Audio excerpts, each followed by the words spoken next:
네, 안녕하세요. 거꾸로 읽는 셀프 슈퍼바이저 러닝입니다. 네, 오늘 제가 함께 읽어본 논문은 ANS라는 논문입니다. 그래서 Approximate Nearest Neighborhood Negative Contrastive Learning for Dense Text Retrieval이라는 논문이고요. 마이크로소프트에서 나온 논문입니다. 제가 개인적으로 애정하는 논문이기도 합니다. 네, 이 논문을 오늘 기범님과 함께 읽어보도록 하겠습니다. 기범님 안녕하세요. 네, 안녕하세요. 좀 짧게 저희 네, 자기소개 부탁드리겠습니다. 네. 저는 미디어 스타트업 얼룩소에 다니는 김기범이고요. 네, 재훈님 말씀하신 대로 오늘 소개한 논문은 Approximate Nearest Neighbor Negative Contrastive Learning for Dense Text Retrieval입니다. 네, 그러면은 발표 시작해 보도록 하겠습니다. 예, 시작하겠습니다. 어, 사실 지난 발표들이 다 오픈 도메인 퀘스천 앤서링이 많아가지고 오늘 또 이거를 소개해야 되나 좀 의문이 들었는데 간단하게 소개를 드리겠습니다. 네, 예. 이제 오픈 도메인 퀘스천 앤서링이 큰 규모의 코퍼스 안에서 특정 도메인에 국한되지 않은 질문에 대한 답을 찾는 태스크고요. 일반적으로 두 개의 단계로 나뉩니다. 첫 번째로는 그 큰 코퍼스에서 어떤 그 문서가 이 퀘스천하고 연관이 높은가를 찾는 리트리비얼이 있고요. 두 번째 단계로는 그 연관성이 높은 그 문서를 찾은 뒤에 그걸 기반으로 이제 앤서를 만들어내는 그런 그리딩 단계가 있습니다.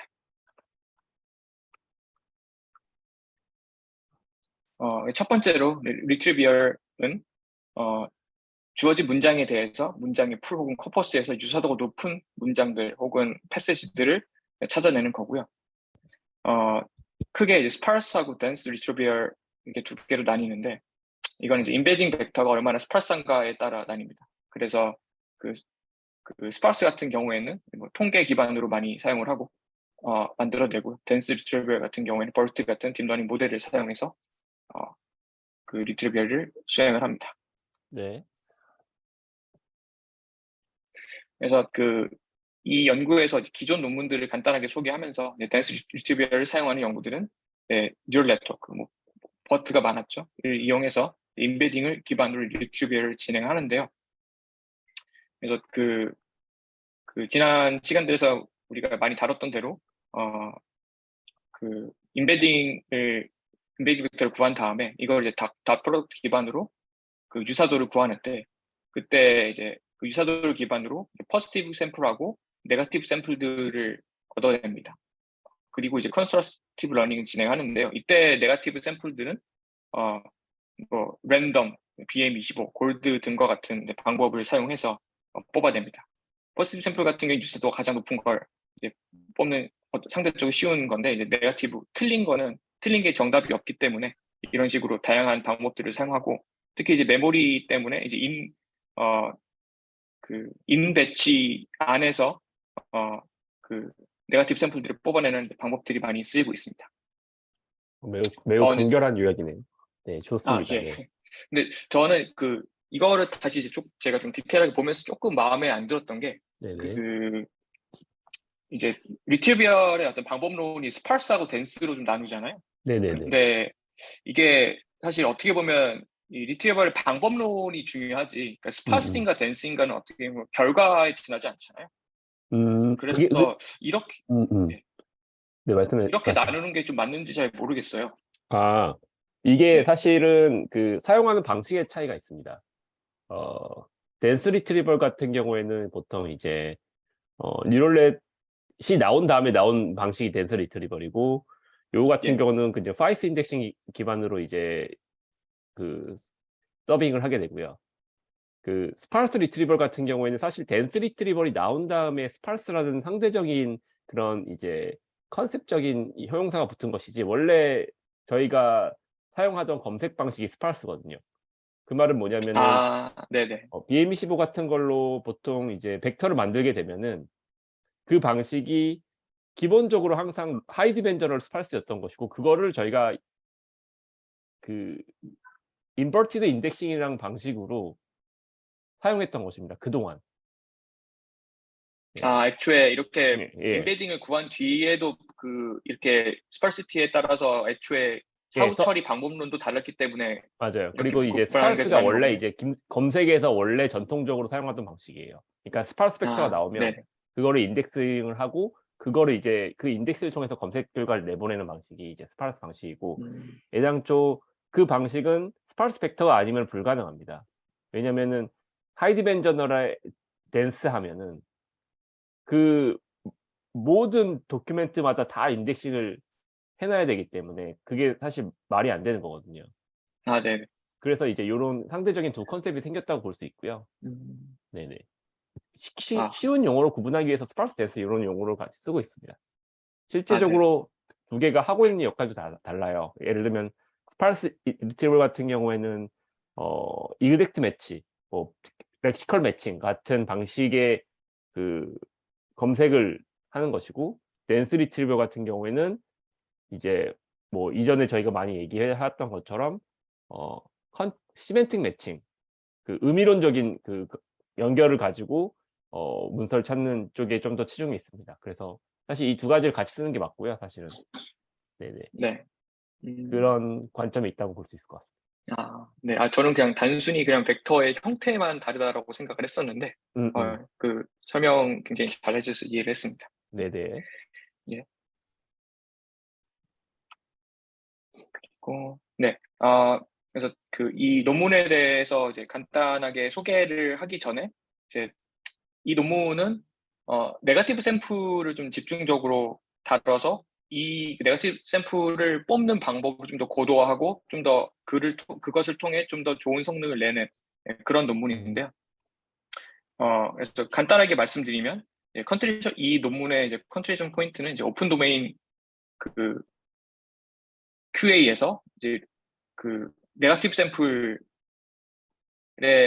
그 뽑는 방식을 이제 인 배치에서 전체로 확장을 하는데 그걸 좀 더 효율화시켰다라고 볼 수 있고요. 그래서 먼저 인 배치, 이 논문에서 처음 이제 시작하면서 이제 소개를 하는 게, 인 배치에서 네거티브 샘플을 뽑는 게 그 생각보다 이제 비합리적이다, 이런 걸 이 TSNE 맵을 통해서 소개를 합니다. 네. 그래서 빨간색 별이 이제 쿼리고, 그다음에 재훈님께서 동그라미 쳐준 파란색들이 이제 정답, 유사한 문서들이고요. 네. 포지티브죠? 네. 그다음에, 네. 예, 포지티브 셋. 포지티브, 예, 포지티브. 그다음에 일반적으로 이제 인배치를 통해서 네거티브 샘플을 뽑으면 회색 혹은 저 노란색 삼각형처럼 이제 BM25나 혹은 랜덤을 통해서 뽑게 되는데요. 그래서 이 TSNE 그래프는 덴스 리트리버 방법론을 통해서 이제 임베딩을 뽑아내고 그걸 이제 TSN을 통해서 차원 축소를 한 다음에 그린 건데, 실제로 보면은 저 빨간 별하고 저 회색 그리고 노란색이 상대적으로 먼 거리에 있는 걸 볼 수가 있죠.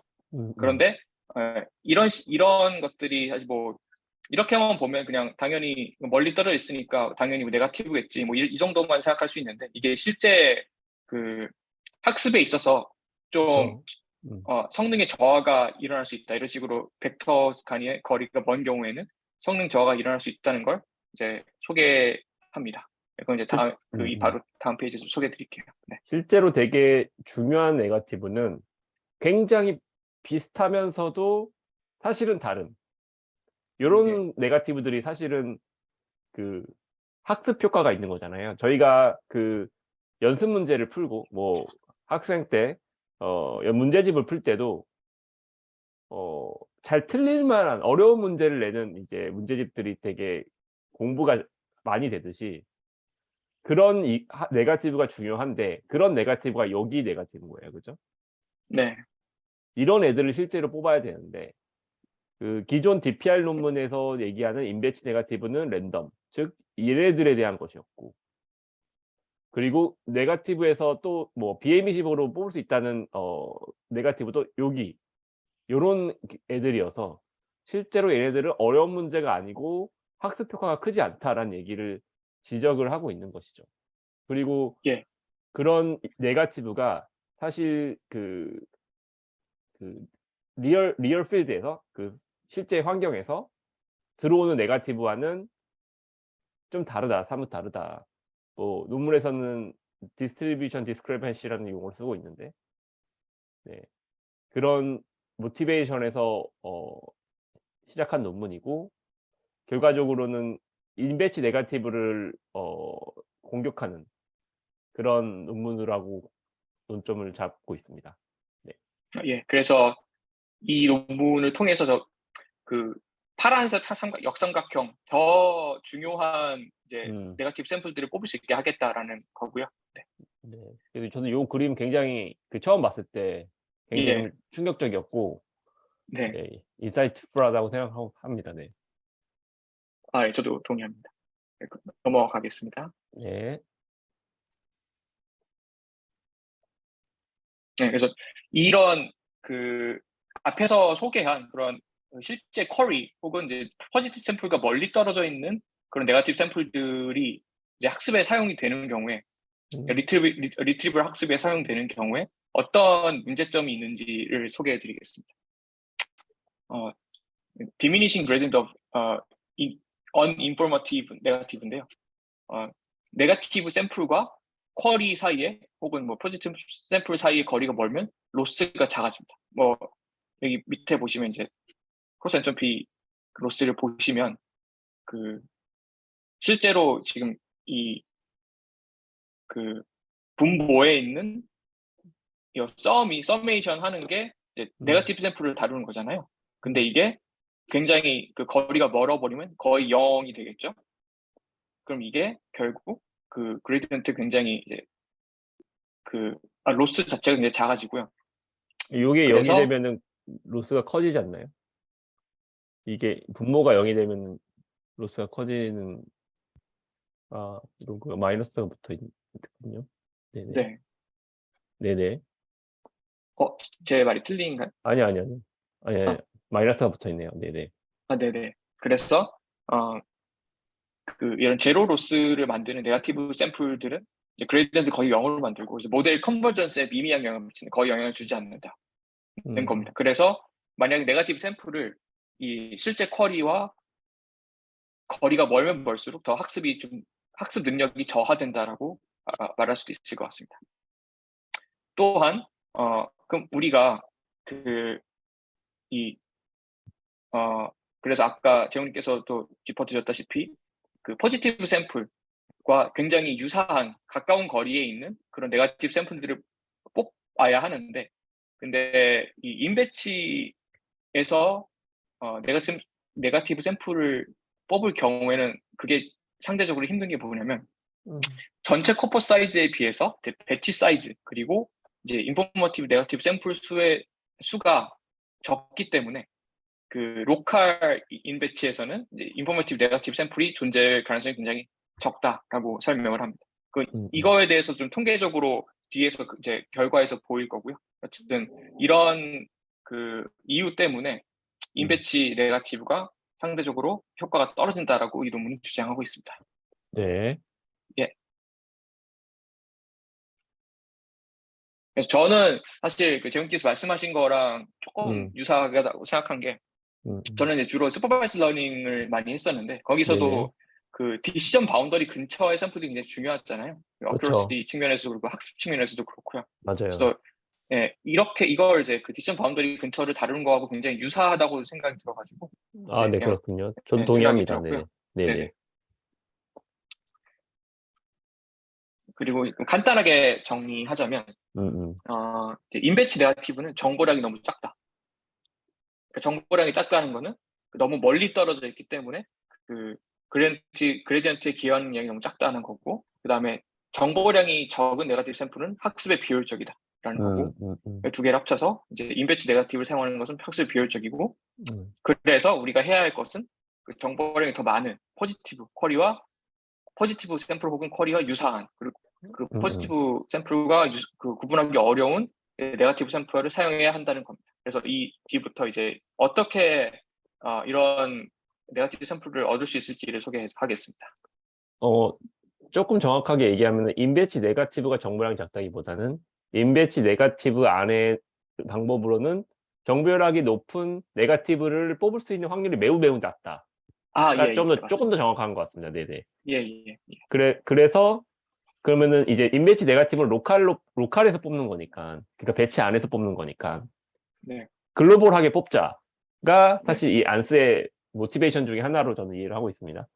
아, 음, 예. 근데 그 지난 논문들에서 이제 이야기를 해왔듯이 사실 그 네네네. 전체 코퍼스에서 뽑기에는 그게 그 메모리 이슈 등 속도 그렇죠, 이슈 등 그렇죠. 굉장히 이제 비율이 크잖아요. 그래서 사실 맞습니다. 하고 싶지만 하지 못해서 임시 방편으로 일종의 뭐 임시 방편으로 이제 인메모리 방법론을 사용을 한 건데 네네. 그 이 논문에서 이제 그거를 해결한 방법을 소개를 합니다.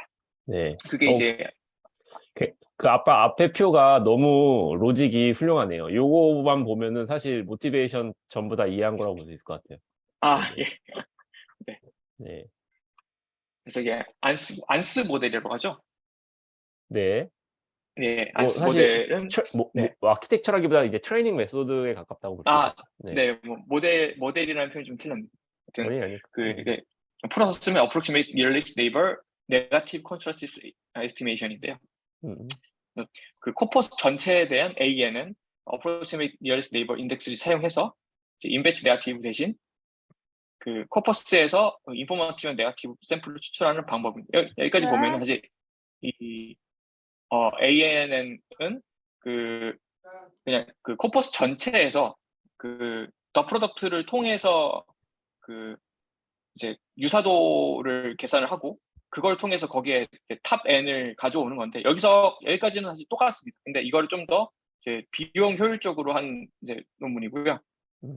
일단 AAN 그 인덱스는 아래 두 단계로 이루어집니다. 첫 번째는 인퍼런스, 전체 코퍼스를 인코딩하는 그 단계하고 두 번째는 인덱스, 그러니까 AAN 인덱스를 계산하는 겁니다. 그러니까 나 프로덕트를 통해서 실제 어떤 그 쿼리하고 그리고 이 전체 문서 인코딩 리프레젠테이션 사이에 이제 그 거리를 계산하는 이 두 단계고요. 근데 그 코퍼스 전체의 인코딩을 계산하는 거는 굉장히 비싼 행위잖아요. 네네. 그래서 이 논문에서는 재밌게도 이것을 굉장히 비동기적으로 처리를 합니다. 그래서 그 다시 말해서 그 리트라이브를 해가지고 업데이트라는 그 어떤 하드웨어 자체가 따로 있고 그 다음에 이 인코딩을 해가지고 그것을 이제 ANN 인덱스를 계산하는 하드웨어를 아예 그냥 분리를 시켜놓고요. 그러니까 비동기적으로 접근을 하고 그 다음에 이거를 순서대로 한 번 하는 게 아니라 이제 이 비싼 전체 그, 그 코퍼스에 대해서 리프레젠테이션을 계산하는 것을 이제 M 배치마다 진행을 합니다. 그래서 이게 이 리프레젠테이션을 계산하는 이 모델 자체가 이 리트라이브를 통해서 업데이트가 되잖아요. 네. 그래서 업데이트가 되고 그 다음에 M 배치를 기다렸다가 다시 이 업데이트된 인코더를 통해서 리프레젠테이션을 계산하고 AN 인덱스를 계산하고 이런 것들을 계속 반복해 나가는데 이거를 그 한 발 한 발 맞춰서 계속 매 배치마다 진행하는 게 아니라 이거를 띄엄띄엄 한다라는 겁니다. 코스트가 크니까요. 네. 그래서 이렇게 띄엄띄엄 이제 인코더를 통해 리프레젠테이션 AN 인덱스를 계산하는 동안에 트레이너는 AN 인덱스로부터 얻은 이제 그 높은 유사도를 가진 네거티브 샘플을 이용해서 리트리버 모델을 학습을 시킵니다. 네. 요 여기까지. 비동기라는 아이디어가 참 진짜 좋았던 것 같고, 예, 제가 지금 동그라미 쳤는데 그 파란색 동그라미 안에 들어온 게 이제 인퍼런스 쪽에 그 파이프라인에 이제 싱크가 된 애들이고요. 이 인퍼런스 쪽은 아까 말씀해 주신 것처럼 그 전체 코퍼스를 이제 인덱싱하고 하는데, 이제 인덱싱을 하고 난 다음에 이제 네거티브를 뽑아내는 거겠죠. 그런 식으로 이제 네거티브를 그냥 자기 페이스로 이제 계속 업데이트를 하고요. 트레이너는 이제 현재 주어진 네거티브와 포지티브를 가지고 계속 그냥 하던 대로 그 훈련을 하는 겁니다. 인베치 네거티브 훈련을 하고 체크 포인트를 떨구고, 체크 포인트를 이제 저장을 하면 그거를 인퍼런스에 또 가져다가 쓰고, 있으면 쓰고 없으면 이전 걸 그냥 쓰고, 요 방식으로 그냥 비동기로 계속 학습을 하게 되면은 인배치에서 네거티브를 뽑는 게 아니고 전체 코퍼스 안에서 네거티브를 뽑을 수 있게 된다가 이 예, 논문의 이제 핵심의 아이디어라고 이해를 했는데 맞을까요? 예, 맞는 것 같습니다. 네. 추가로 사실 그 비동기라고 보통 이제 비동기라는 방식 쓰는 것 자체가 딜레이가 좀 클 때 쓰잖아요. 네네. 그러니까 기다리는 동안 딴 거 하는데 여기는 딱 n 배치마다 딱딱 나뉘어서 하는 거 보니까 그 안에 다 끝나는 것 같아요, 계산이. 리프레젠테이션 계산이. 근데 예를 들어서 이 코퍼스 자체가 어마어마하게 거대한 경우는 훨씬 더 시간이 오래 걸릴 수 있잖아요. 근데 네네네. 그런 경우에도 사실 그냥 되는 족족 그때마다, 그러니까 이 리프레젠테이션 계산이 될 때마다마다 업데이트 해준다면 이 모델이 충분히 동작하지 않을까. 그래서 이거는 좀 그 약간 유연하게도 사용할 수 있지 않을까 이런 생각을 해봤습니다. 네네. 네. 사실 이것보다 더 이상적인 방법이 있긴 합니다. 그것은 뭐냐면 그 트레이너에서 매 로스를 구할 때마다 이제 모든 코퍼스에 대해서 다 이제 로스를 구해서 거기서 이제 아하. 그레디언트 놈이 큰 애들만 이제 취해 아. 가지고 네거티브를 이제 뽑는 방식인데, 이제 그런 방식을 이제 논문에서도 얘기하잖아요, 앞에서. 아, 사실은 네네. 그 그레디언트 놈이 큰 게 중요하고 그런 것들이 인포메이티브 네거티브다라는 얘기를 하고, 그런 식으로 이제 가장 이상적으로 뽑을 수 있겠으나 그 방식은 사실상 계산적으로 불가능하기 때문에 아, 네네. 대안적으로 요런 방법을 취하고 있는 것 같네요. 예. 음. 그래서 그중에서 이제 뭐 그 라지 그레디언트 놈이라는 게 있고 글로벌 네거티브라는 두 가지 컴포넌트가 있는데, 그 그레디언트 놈은 좀 포기하고 네네. 글로벌 네거티브만 취했다고 볼 수 있을 것 같습니다. 네. 예.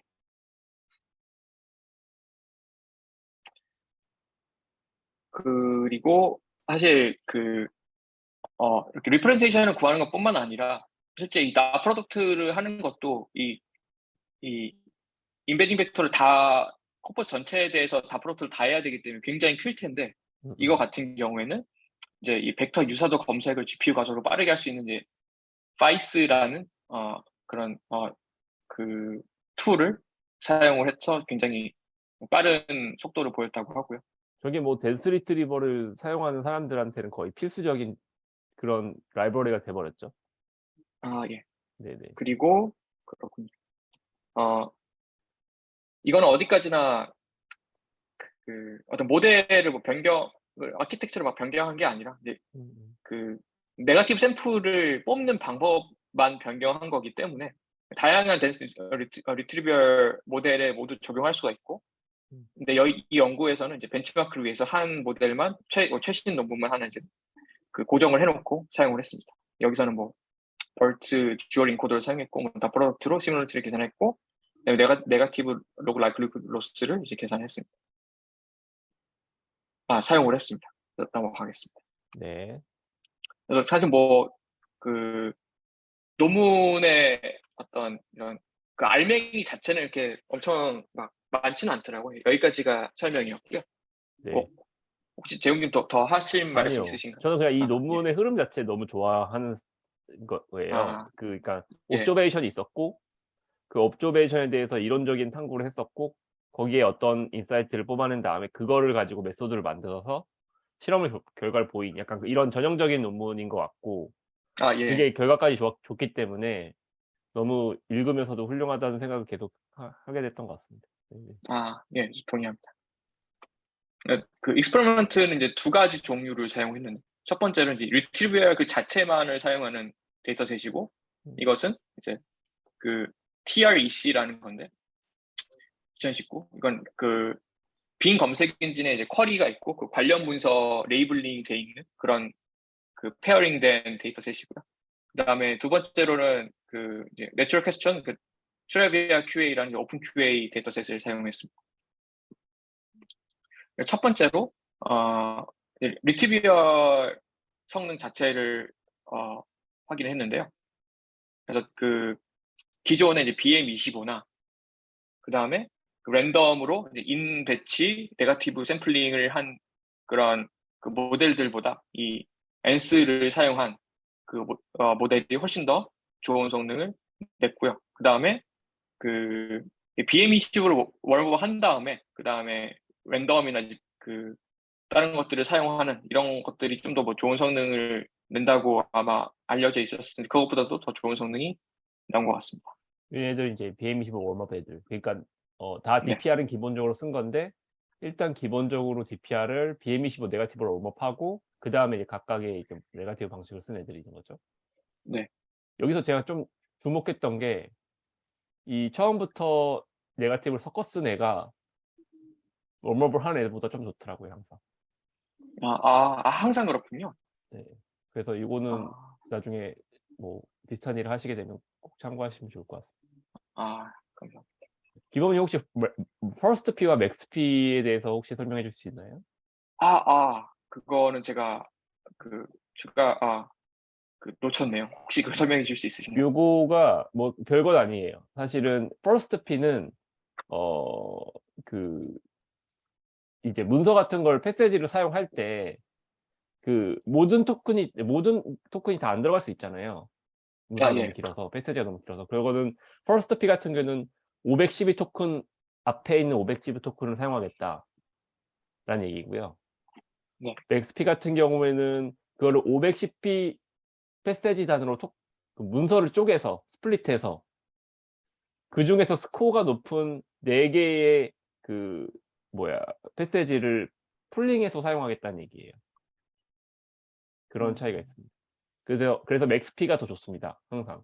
왜냐하면은 그런 맥스플링 단계가 이제 그 문서를 쪼갤 때부터 이미 사용되기 때문에 맥스피가 항상 음. 좋고, 아마 여기서도 안 한 거지 아마 했으면 맥스피가 더 성능이 좋았을 겁니다. 그리고 음. 실제적으로 맥스피를 사용합니다. 예. 진짜 많이. 그렇군요. 네. 네. 그래서 그거는 논문에 나와 있으니깐요. 혹시 못 보셨던 분들은 챙겨서 보시고 해당 업무를 하실 때 맥스피를 사용하시면 좋을 것 같습니다. 예, 감사합니다. 두 번째로 이제 오픈 QA 데이터셋에 대한 결과인데요. 이것도 이제 BM25나 DPR을 사용한 거에 비해서 그러니까 바닐라 DPL을 사용한 거에 비해서 ENS가 훨씬 더 좋은 성능을 보임을 확인했습니다. 네. 2개 합친 것보다 좋네요. 그죠? 예. 이게 이제 BM25 더하기 DPR 요게 이제 2 개가 하이브리드 모델이라는 게 아니고 네거티브를 이렇게 썼다는 거죠? 네. 저희 첫 번째, 두 번째였나? 그때 리뷰했던 거였던 것 같습니다. 네. 그다음에 소개하는 테이블은 이제 efficiency인데요. 실제 트레이닝이 완료된 다음에 이거를 실제 활용을 할 때 뭐 BM25나 혹은 BERT Rerank 이런 것들에 비해서 굉장히 빠른 그런 성능을 보였다라는 건데, 근데 역시나 이제 ENS에서 이 코퍼스 인코딩 하는데 어마어마하게 긴 시간이 10시간이 걸리는데, 음. 근데 약간 이게 의문이었던 게 아까 이걸 이제 비동기로 할 때 음. M 배치마다 이제 이거를 수행했다고 했잖아요. 이 인코딩을 재인코딩 하는 걸요. 근데 이게 10시간이나 걸린다면은 몇 개 배치마다 한 번씩 해야 되나라는 좀 생각이 들어 가지고. 저도 약간 같은 예. 의문은 있었는데, 이게 예. 그러면은 뭐 그 트레이닝을 그냥 계속하고 있어야 되는 건지, 그러니까 몇 번 이 네거티브 업데이트가 일어났는지 그런 것들에 대한 실험 결과가 없는 것 같아요. 네. 그러니까 뭐 그러면 뭐 4번 네거티브를 업데이트하려면 40 시간을 돌려야 된다는 건가? 막 이런 생각이 드는 거예요. 네. 근데 그런 것들에 대한 실험 결과가 없어 가지고 저도 좀 아쉬웠던 부분이 있습니다. 뭐 여기 넣지는 않았는데 하드웨어 보니까 되게 좀 저렴한 V백 하나 쓴 것 같더라고요. V백이랑 뭐 컴퓨터 몇 대밖에 안 쓰는 것 같더라고요. 네네. 뭐 근데 하드웨어 자체가 좋은 하드웨어는 아니었으니까 뭐 10시간이 그렇게 긴 시간처럼 느껴지지는 않는데, 여튼 저 너무 네. 길긴 길구나 역시 이런 생각이 들었습니다. 네, 그래서 혹시 예. 관련해서 아시는 분이 있으시면은 코멘트를 해 주시면 좋을 것 같고요. 한 가지 짚고 싶은 게, 이 BM25 37 밀리세컨은 이거는 CPU 시간입니다. 음. 제가 혹시나 해서 다른 논문도 다 벤치마크를 찾아봤는데 다 37에서 36을 보여주고 있고 CPU라는 얘기를 하고 있어요. 그리고 이건 아까 말씀하신 대로 마찬가지로 32 기가바이트의 V100을 사용하는 애죠. 그렇기 네네. 때문에 요거랑 얘를 페어 컴파리슨 하기는 어려울 것 같아요. 그러니까 그럴 거면 얘도 CPU에서 해야죠, 만약에 이런 인퍼런스 타임을 비교를 아. 하려면. 근데 이제 뭐 이거는 뭐 시스템에 대한 비교라고 봤을 때는 뭐 말이 되는데, 아 덴스 리트리버의 인코딩 자체가 BM25에 대해서 훨씬 빠른 애들은 아닌 것 같습니다. 실제적으로 이 네. 덴스 리트리버를 인퍼런스 하게 되면 CPU에서 하게 되면 300ms가 걸려요. 그 그렇군요. 정도가. 네네. 그래서 그거는 분명히 차이가 있다는 거를 말씀드리고 싶고, 다만 이제 시스템 관점에서 봤을 때는 당연히 이쪽은 GPU 쓰는 게 맞기 때문에 2.6 세크란 것도 저희가 받아들일 수 있을 것 같습니다. 네. 네. 그리고 그다음 그래프는 이제 이 리트리버 학습을 진행한 뒤에 이제 10개 랜덤 테스팅 쿼리를 한번 해봤고, 그 10번의 결과에서 각각의 그 쿼리에 대해서 각각의 다른 문서들이 어떤 그 리트리버 스코어를 갖고 있는가를 소팅해서 보여준 결과입니다. 그래서 네. 하나의 쿼리에 대해서 하나의 쿼리를 날리면, 그러면 그 쿼리에 대해서 각각의 문서 혹은 이제 패스지들이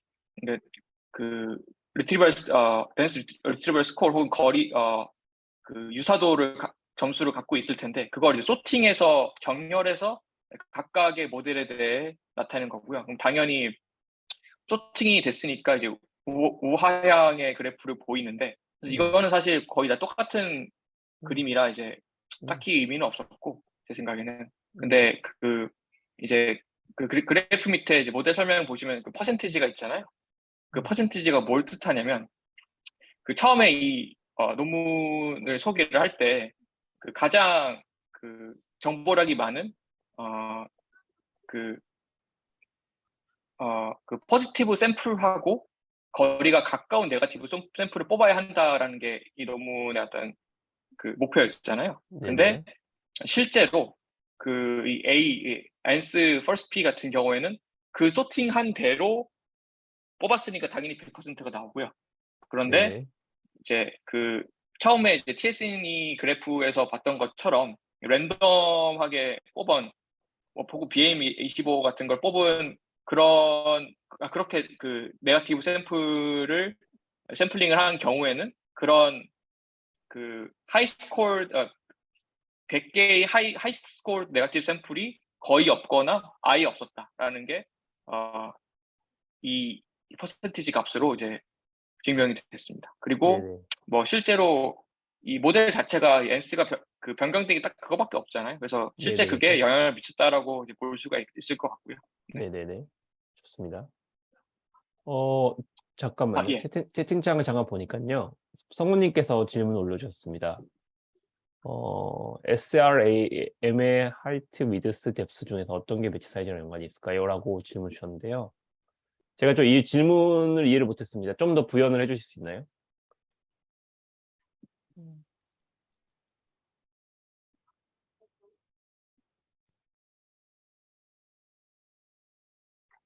SRAM이요?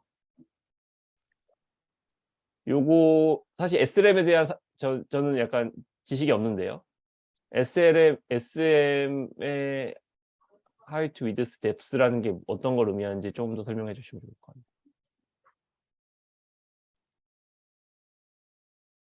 혹시 기범님 답변해 주실 수 있나요?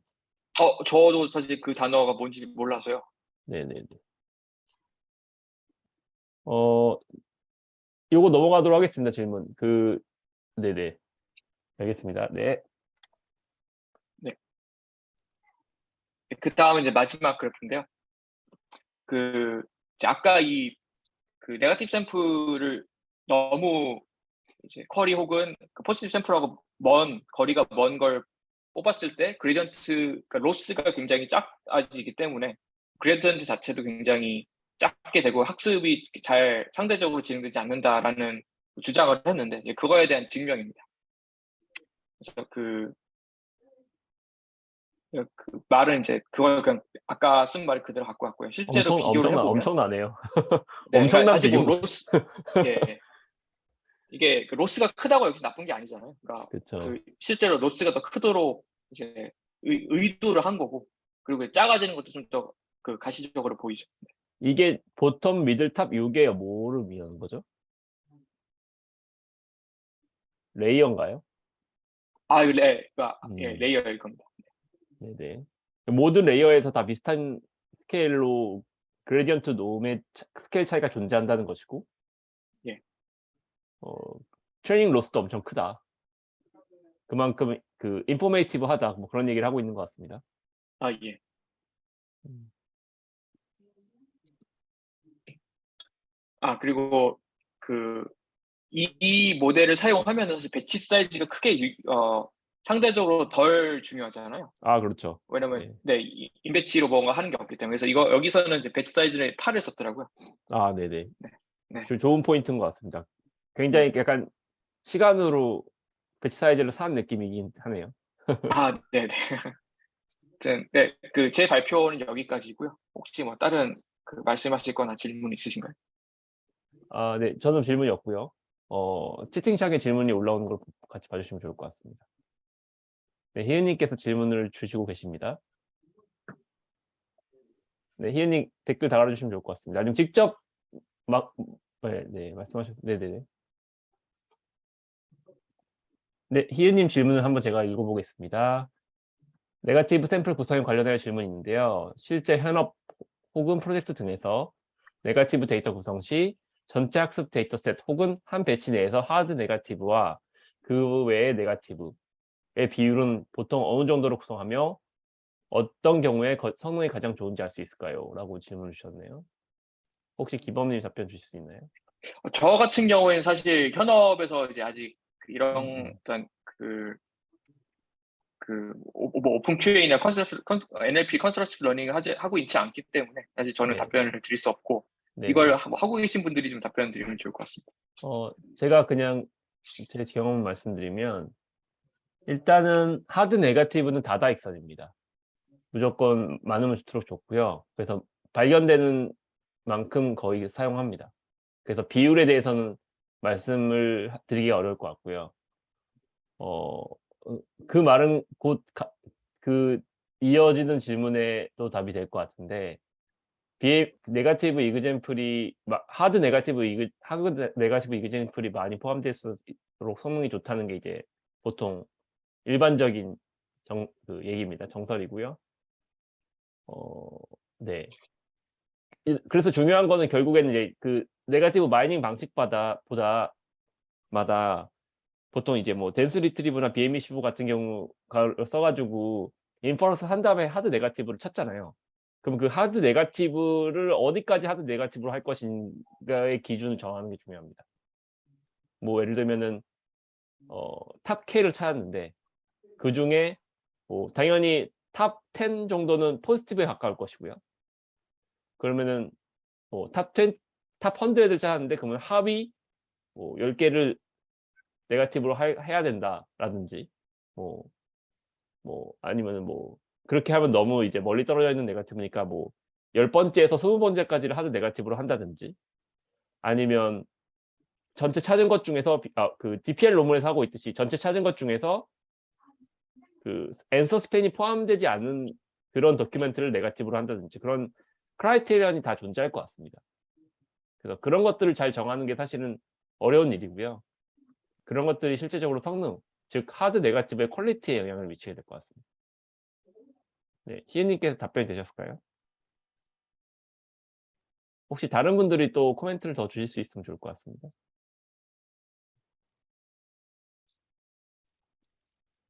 네. 요 얘기는 더 디스커션이 있는 경우에는 저희 이슈를 통해서 디스커션을 하면 좋을 것 같습니다.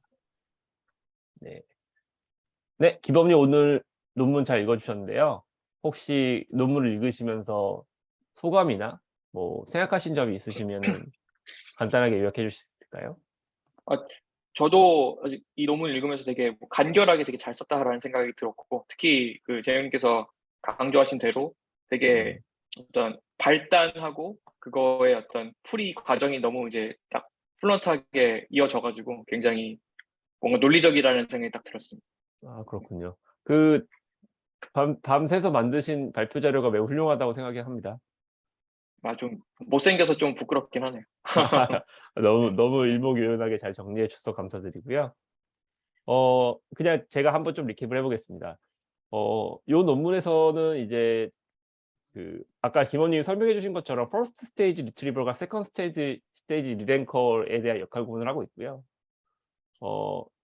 퍼스트 스테이지 리트리버 같은 경우에는 전체 코퍼스에서 관련 있는 도큐멘트를 추려야 되기 때문에 네거티브 마이닝이 굉장히 중요합니다. 그러니까 세컨드 스테이지에서는 관련 있는 애들 안에서 랭킹을 매기는 거잖아요. 근데 퍼스트 스테이지에는 전체 안에서 추려하기 때문에 네거티브 마이닝이 중요하다는 얘기를 하면서 논문을 얘기를 시작하고 있고요.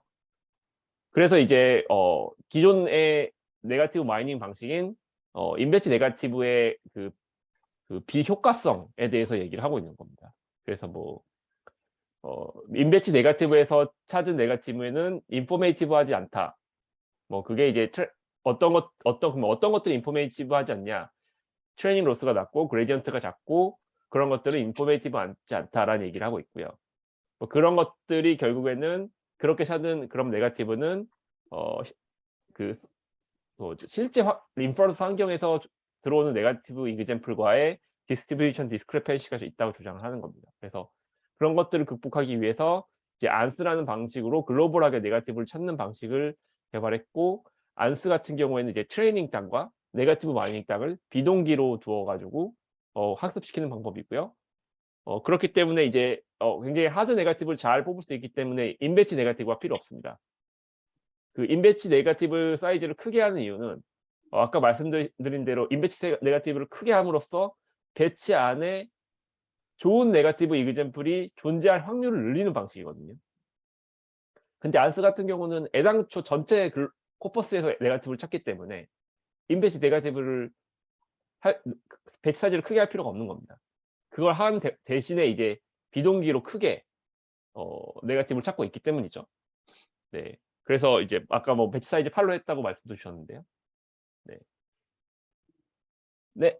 그렇게 요약을 드릴 수 있을 것 같고, 대신에 그 배치 사이즈를 크게 작게 하는 거를 이제 시간으로 때우고 있는 거죠. 시간으로 때우고 있다고 보실 수 있을 것 같습니다. 네네. 그렇게 요약을 할 수 있을 것 같고요. 네. 본 논문에서는 성능까지 올리는 걸 실험 결과로 보임으로써 잘 논문을 마무리하고 있습니다. 네. 이상으로 발표를 마치면 좋을 것 같습니다. 기욤님 오늘 발표 너무 잘 준비해 주셔서 감사드립니다. 예, 감사합니다. 네. 그럼 이상으로 발표를 마치도록 하겠습니다. 수고하셨습니다.